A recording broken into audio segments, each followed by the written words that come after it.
ಈ ಗ್ರಾಮದ ಜನರಿಗೆ ಮನೆ ಪಕ್ಕದಲ್ಲೇ ಮೊಬೈಲ್ ಟವರ್ ಇದ್ರೂ ಯಾವುದೇ ಉಪಯೋಗವಿಲ್ಲ. ಟವರ್ನ ಕೆಳಗಡೆಗೆ ಇರುವಂತಹ ಮನೆಗಳಿಗೂ ಇಲ್ಲಿ ನೆಟ್ವರ್ಕ್ದೇ ದೊಡ್ಡ ಸಮಸ್ಯೆ. 5G ಕಾಲದಲ್ಲೂ ನೆಟ್ವರ್ಕ್ ಆಗಿ ಇಲ್ಲಿ ಅಲೆದಾಡುವಂತಹ ಸ್ಥಿತಿ ಇದೆ.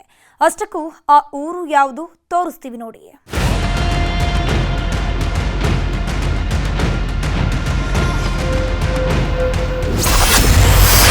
ಊರಲ್ಲೇ BSNL ಟವರ್ ಇದ್ರೂ ನೆಟ್ವರ್ಕ್ ಸಿಗಲ್ಲ.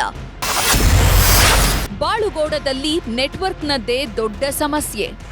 ದಕ್ಷಿಣ ಕನ್ನಡ ಜಿಲ್ಲೆಯ ಸುಳ್ಯ ತಾಲೂಕಿನ ಬಾಳುಗೋಡು ಗ್ರಾಮ ಇದು. ಈ ಗ್ರಾಮಕ್ಕೆ ಮೊಬೈಲ್ ಟವರ್ ಬಂದ್ರೆ ನೆಟ್ವರ್ಕ್ ಸಮಸ್ಯೆ ಬಗೆಹರಿಯಲಿದೆ ಅಂತ ಗ್ರಾಮಸ್ಥರು ಹತ್ತಾರು ಲೆಕ್ಕಾಚಾರ ಹಾಕೊಂಡಿದ್ರು. ಬಹಳ ದಿನಗಳ ಬೇಡಿಕೆಯಂತೆ ಹೊಸದಾಗಿ BSNL ಟವರ್ ಕೂಡ ನಿರ್ಮಾಣ ಆಗಿದೆ. ಆದ್ರೆ ನೆಟ್ವರ್ಕ್ ಮಾತ್ರ ಸಿಗ್ತಿಲ್ಲ. ಮೊಬೈಲ್ ಹಿಡಿದು ನೆಟ್ವರ್ಕ್ ಸಿಗುವ ಜಾಗವನ್ನ ಹುಡುಕಿಕೊಂಡು ಹೋಗಬೇಕಾದ ಪರಿಸ್ಥಿತಿಯಲ್ಲಿ ಇಲ್ಲಿನ ಜನರಿದ್ದಾರೆ. 5G 4G ಸ್ಪೀಡ್ನ ನೆಟ್ವರ್ಕ್ ಸಿಗಲಿದೆ ಅಂತ ಅಧಿಕಾರಿಗಳು ಹೇಳಿದ್ರಂತೆ. ಆದ್ರೆ 2G ನೆಟ್ವರ್ಕ್ ಕೂಡ ಸಿಗದೆ ಊರಿನ ಜನ ಪರದಾಡುತ್ತಿದ್ದಾರೆ. ಇಲ್ಲಿ ತುಂಬಾ ಕಷ್ಟ ಆಗ್ತಿರೋದು ಏನಂತಂದ್ರೆ ಟವರ್ ಸಮಸ್ಯೆ. ನಮಗೆ ಮೊಬೈಲಿಗೆ ಕಾಲ್ ಬರಬೇಕಾದ್ರೆ ಇಲ್ಲಿ ನೆಟ್ವರ್ಕೇ ಇರೋದಿಲ್ಲ. ಕೆಲವೊಂದ್ಸಲ ತುಂಬಾ ಸಮಯದಿಂದ ನಮಗೆ ವೈಫೈಸು ಸಮಸ್ಯೆ ಆಗಿದೆ ಈ ಟವರಿಂದಾಗಿ. ನಾವು ಸಹ ಈಗ ವರ್ಕ್ ಫ್ರಮ್ ಹೋಮ್ ಮಾಡಬೇಕಾದ್ರೆ ಒಂದೊಂದ್ಸಲ ನಮಗೆ ಒಂದು ಮೊಬೈಲ್ ಯೂಸ್ ಮಾಡಿದ್ರೆ ಲ್ಯಾಪ್ಟಾಪ್ ವರ್ಕ್ ಆಗೋದಿಲ್ಲ. ಇಲ್ಲಿ ಬಾಳ್ಗೋಡಲ್ಲಿ ಒಂದು ಟವರ್ ಆಯಿತು, ಹೇಳಲಿಕ್ಕೆ 5G ಅಂತೆಲ್ಲ ಹೇಳ್ತಾರೆ. ಈಗ 5G ಇಲ್ಲ, 2G ಇಲ್ಲ, ಯಾವುದಿಲ್ಲ ಅಂತಾಗಿದೆ. ಒಮ್ಮೆ ಕರೆಂಟ್ ಇದ್ರೆ ಇರ್ತದೆ, ಇಲ್ಲದಿದ್ರೆ ಇಲ್ಲ ಅಂತ ಅದೇ ಹಳೆ ಹರಿಹರದಲ್ಲಿ ಎಂತ ಸಮಸ್ಯೆ ಇತ್ತು ಅದೇ ಸಮಸ್ಯೆ ಈಗ ಬಾಳ್ಗೋಡಲ್ಲಿ ಕಂಟಿನ್ಯೂ ಆಗ್ತಾ ಉಂಟು.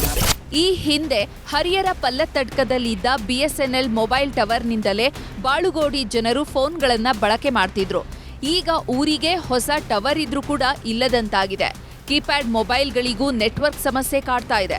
ಹಾಗಾಗಿ ವರ್ಕ್ ಫ್ರಮ್ ಹೋಮ್ ಡ್ಯೂಟಿ ಮಾಡುವವರೆಲ್ಲ ಊರು ಬಿಟ್ಟು ಹೋಗಬೇಕಾದ ಸ್ಥಿತಿ ಎದುರಾಗಿದೆ. ಏನಾದರೂ ವೈಫೈ ಹೋದ್ರೆ ಸರ್ವರ್ ಪ್ರಾಬ್ಲಮ್ ಬಂದು ಆಗ ಟವರ್ ಕೂಡ ಆಫ್ ಆಗ್ತದೆ. ಅದು ಎರಡಕ್ಕೂ ಒಂದೇ ಸರ್ವರ್ ಆಗಿರೋದ್ರಿಂದ ಆ ಸಮಸ್ಯೆ ಕೂಡ ಬರ್ತದೆ. ಈಗ ನಾವು ವೈಫೈ ಹೋಯ್ತು ಅಂತೇಳಿ ಟವರ್ ಮೇಲೆ ಡಿಪೆಂಡ್ ಆಗುವಾಗೆ ಇಲ್ಲ, ಅದೊಂದು ಸಮಸ್ಯೆ ಇದೆ ನಮಗೆ. ಹಾಗೆ ಸಡನ್ ಆಗಿ ಹೋದಾಗ ಕೆಲಸ ಎಲ್ಲ ಬಾಕಿ, ಹಾಗೆ ಈ ತರ ಸಮಸ್ಯೆ ಅನುಭವಿಸ್ತಿದ್ದೇವೆ. ಮಳೆಗಾಲದಲ್ಲಂತೂ ಈ ಗ್ರಾಮಕ್ಕೆ ಮೊಬೈಲ್ ಸಂಪರ್ಕವೇ ಇಲ್ಲದಂತಾಗುತ್ತದೆ. ಇಂಟರ್ನೆಟ್ ಬಳಕೆಗೆ ಕೊಡದಿದ್ರೂ ಪರವಾಗಿಲ್ಲ, ಕನಿಷ್ಠ ಪಕ್ಷ ಫೋನ್ ಕರೆಗಳಿಗಾದ್ರೂ ನೆಟ್ವರ್ಕ್ ನೀಡಿ ಅಂತ ಗ್ರಾಮಸ್ಥರು ಆಗ್ರಹಿಸಿದ್ದಾರೆ. ಅಜಿತ್ ಕುಮಾರ್, ನ್ಯೂಸ್ 18 ಪುತ್ತೂರು.